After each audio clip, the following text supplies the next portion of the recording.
Good morning बच्चों। अब हमको जियो का चैप्टर 5 पढ़ना है, इंडस्ट्रीज। चलो शुरू करते हैं।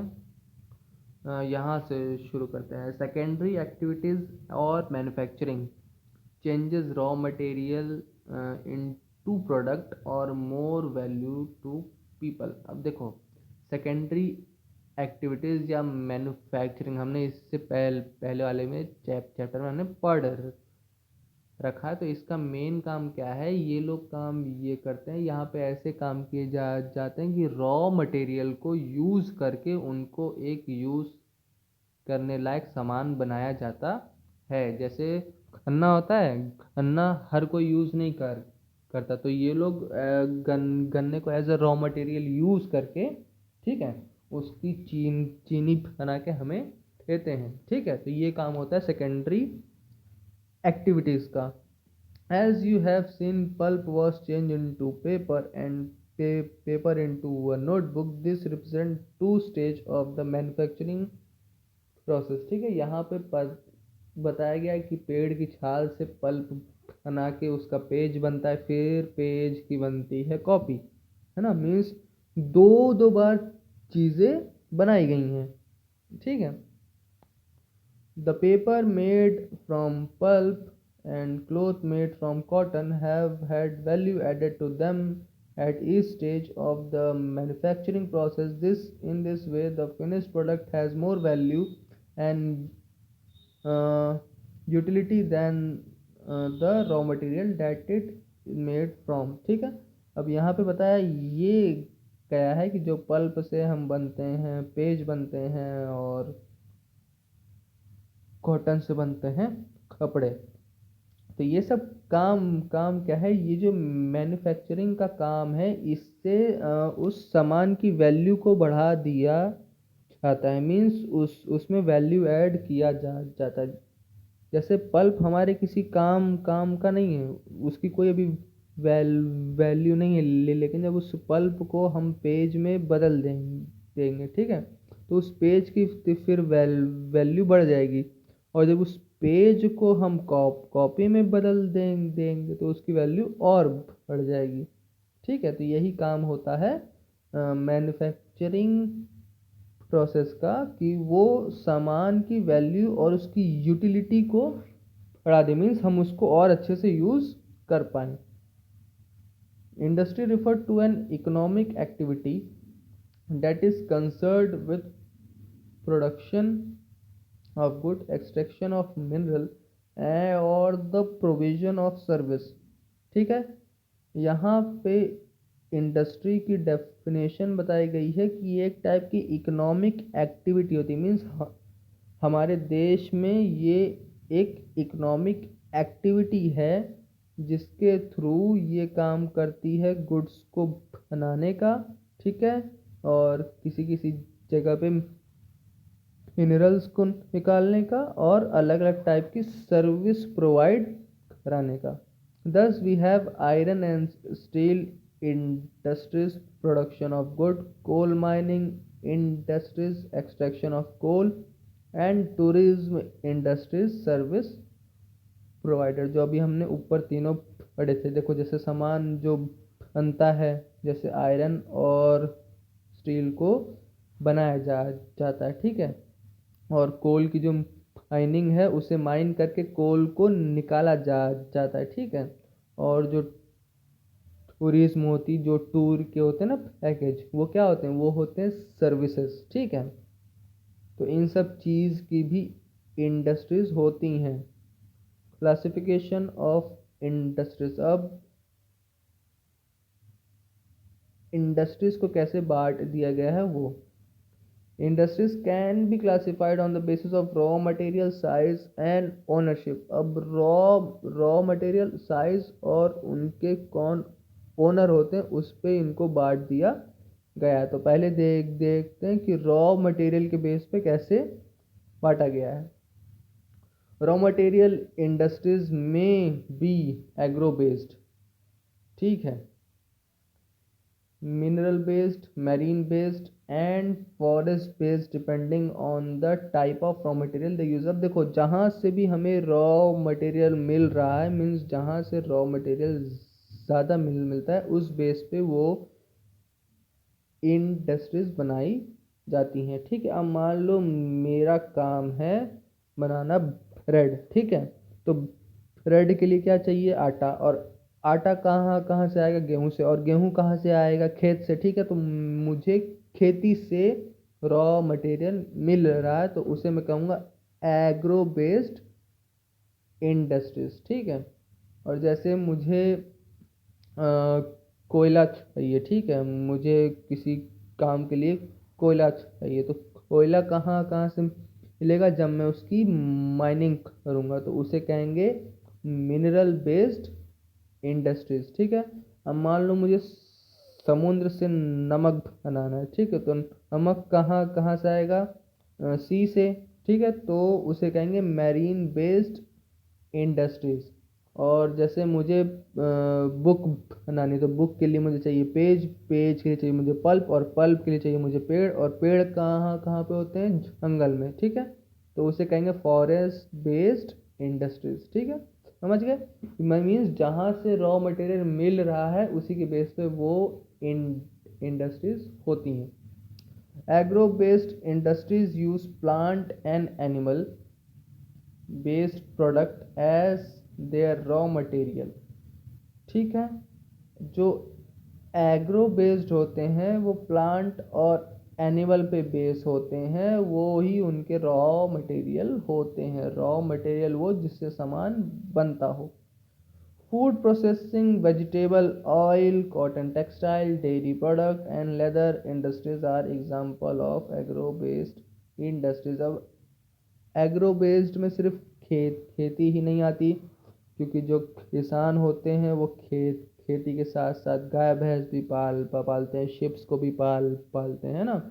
तो उनसे उन्हें दूध मिलता है, मीट मिलता है, बहुत सी चीज़ें मिलती है जिससे जिससे कई चीज़ें बनाई जाती हैं। ठीक है, नेक्स्ट हमारा mineral based industries are primary industries that use mineral ore as their raw material. The product of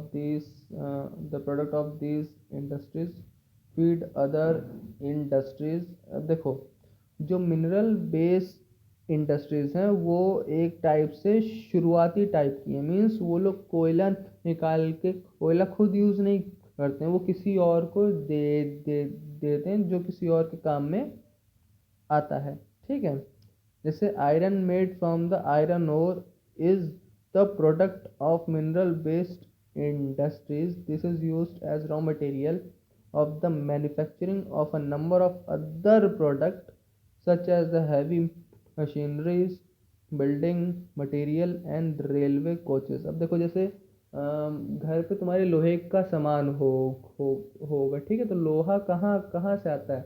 iron आता है आयरन ओर से, और आयरन ओर हमें मिलता है ज़मीन से।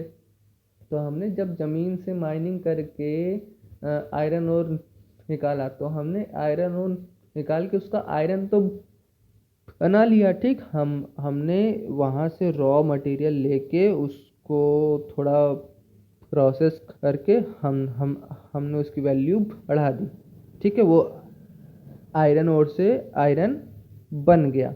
अब वो हमारे काम काम में नहीं आएगा, फिर हम उसको किसी और को देंगे तो वो उस आयरन के अलग अलग सामान बनाएगा। ठीक है, इसी को बोलते हैं मिनरल बेस्ड इंडस्ट्रीज। अब आता है marine based industries use product from the sea and ocean as a raw material industry processing sea food और manufacturing fish oil are some example. अब देखो, ऐसे इंडस्ट्रीज जो सी और ओशन का सामान यूज करते हो उसे कहते हैं मैरीन बेस्ड इंडस्ट्रीज। जैसे समुद्र में सी फूड लोग बहुत खाते हैं ना, सी फूड बहुत खाते हैं, और फिश ऑयल बहुत यूज़ करते। तो ये सब चीज़ें कहाँ से आती हैं? सी और ओशन से ही। ठीक है, अब नेक्स्ट आता है हमारा forest based industries utilize forest produce as raw material. The industries associated with forest are pulp and paper, pharmaceutical, furniture and building. ठीक है, तो यही वही चीज़ है जो मैंने तुमको अभी ऊपर बताई थी। फॉरेस्ट पेस्ट वो होती हैं जो जंगल से अपना रॉ मटेरियल ला के फिर उसको प्रोसेस करके उसकी वैल्यू बढ़ा के फिर उसको सेल कर देती हैं। जैसे पल्प हुआ, पल्प से पेज बनेगा। जो हार्ड वुड की होती हैं, पेड़ पेड़ होते हैं, उनसे हम अ, बन बनाते हैं फर्नीचर। ठीक है, बहुत सी चीज़ें उससे बनती है। ठीक है, और कई दवाओं में भी उसका यूज़ किया जाता है। साइज के, अब देखो अभी तक हमने पढ़ा कि रॉ मटेरियल के बेस पे कैसे इंडस्ट्रीज को बांट दिया गया। अब साइज के बेस पे भी दिया गया कि इंडस्ट्रीज कितनी बड़ी हैं, उसके हिसाब से उन्हें बांट दिया गया। It refer to the amount of capital invested, number of people employed and the volume of production. ठीक है, अब साइज कैसे हम पता करेंगे? साइज ऐसे पता करेंगे कि उस पर कितना खर्च किया गया है, कितने लोग वहाँ पे काम करते हैं, और वो कितना सामान एक बार में बना सकती है। उसके बेस पे हम उसको बताएंगे कि वो बड़ी है या छोटी है। Based on size, industries can be classified into small scale and large scale industries। ठीक है, अब साइज के बेस पे हमने उसको दो भाग में बांट दिया गया, स्मॉल स्केल और large large scale. Cottage or household industries are a type of small scale industries where the product are manufactured by hand by the artisans. Basket weaving, poetry and other handicraft are example of cottage industries. Small scale industries use lesser amount of capital and technology as compared to the large scale industries that produce large volume of product। अब देखो, जो small scale होती हैं वो किसी छोटी मोटी building में या घर में ही कुछ, अगर एक कोई बड़ा सा घर है तो वहीं पे वो लोग अपना सामान बना के उसको बेच देते हैं, और ज़्यादातर वो सामान अपने हाथ से ही बनाते हैं। ठीक है, अब जैसे तुमने देखा होगा कि कुछ लोग बास्केट बनाते हैं। ठीक है, तो वो लोग कोई बड़ी सी बिल्डिंग खरीद के नहीं, वो लोग अपने घर में ही बना के फिर उसको देते हैं, बेच दे देते हैं ना। और इस चीज़ में पैसा भी कम लगता है और टेक्नोलॉजी भी कम लगती है। लेकिन जो लार्ज लार्ज वाला है, ठीक है, वहाँ पे पैसा भी बहुत लगता है और वहाँ पे लोग भी बहुत लगते हैं, और वहाँ पे सबसे अच्छी टेक्नोलॉजी यूज़ की जाती है ताकि एक साथ ज़्यादा सामान बनाया जा सके। ठीक है, investment of capital is higher and the technology used is superior in the large scale industry. जैसा मैंने अभी बताया कि वहाँ पे कैपिटल बहुत लगता है, मीन्स पैसा। जैसे वहाँ पे ज़मीन बड़ी चाहिए, बिल्डिंग बड़ी चाहिए, मशीन्स बड़ी बड़ी चाहिए। ठीक है, लोग बहुत चाहिए, और साथ में टेक्नोलॉजी भी बहुत हाई होनी चाहिए। Silk weaving and food processing industries are small scale industries. Production of automobiles and heavy machineries are large scale industries। अब देखो, जो सिल्क जो बुनते हैं, जो छोटे मोटे लोग बनाते हैं ना, और जो फूड का काम करते हैं, ठीक है, ये सब होते हैं स्मॉल। ठीक है, और जो लोग ऑटोमोबाइल जैसे कार हुई, बाइक हुई, बड़ी बड़ी फ्रिज हुई, टीवी हुई, और जो बड़ी बड़ी मशीनें बनाती हैं, जो फैक्ट्रीज, उसे हम कहते हैं लार्ज स्केल इंडस्ट्रीज। तो अभी तक हमने पढ़ा कि रॉ रॉ मटेरियल के बेस पे कैसे बांट दिया गया है, फिर साइज के बेस पे कैसे बांट दिया, अब बांटा गया है ओनर के बेस पे। ठीक है, अब कुछ इन इंडस्ट्रीज के ओनर अलग अलग होते हैं। जैसे industries can be classified into private sector, state own और public sector, joint sector and cooperative sector. ठीक है, इसको बांट दिया गया है प्राइवेट, स्टेट, जॉइंट और कोऑपरेटिव मीन्स 4 पार्ट में यहाँ पे भी बांट दिया गया है। कितनी लंबी होगी वीडियो, 15 मिनट की हो गई। चलो जल्दी से ख़त्म करते हैं, ठीक है। Private sector industries are owned and operate by individual or a group of individual, ठीक है। प्राइवेट सेक्टर वो है कि कोई एक इंसान, ठीक है, या कुछ लोग मिल के उसको चला रहे हों।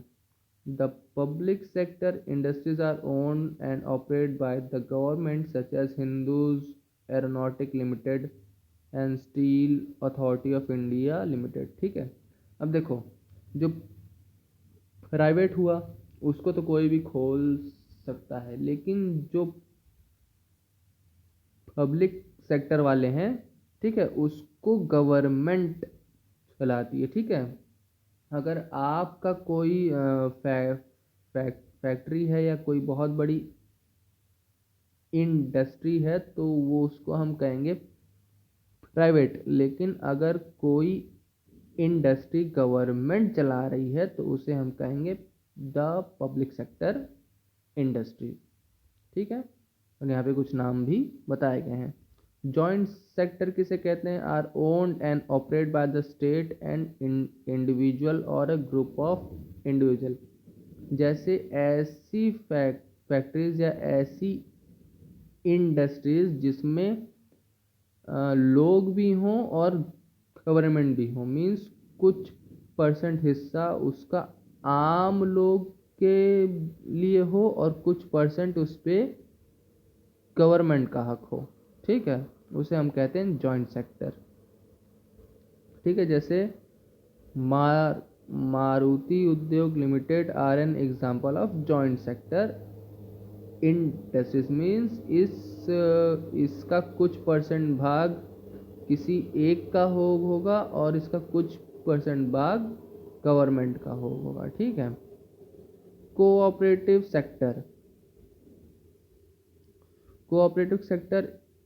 industries are owned and operated by the producer or supplier of a raw material, worker or both. Anand Milk Union Limited and Sudha Dairy are a success story of a cooperative venture. अब देखो, cooperative sector ये है कि इसका कोई एक मालिक नहीं होगा, ठीक है। जो लोग रॉ मटेरियल लेके आ रहे हैं, जो लोग उसको वहाँ से यहाँ तक पहुँचा रहे हैं, ठीक है, जो वर्कर वहाँ पे काम कर रहे हैं, ठीक है, उन सब की है, वो किसी एक की नहीं है, ठीक है। और इसके यहाँ पे कुछ एग्जाम्पल भी दिए गए, मीन्स इनका कोई एक मालिक नहीं होता, मतलब जो वहाँ पे काम कर रहा है फैक्ट्री उसी की है, ठीक है, सबका हिस्सा वहाँ पे दिया जाएगा। समझ गए? चलो आज के लिए बस इतना ही। Thank you. और नोट्स तो सबके बन ही गए हैं। चलो थैंक यू।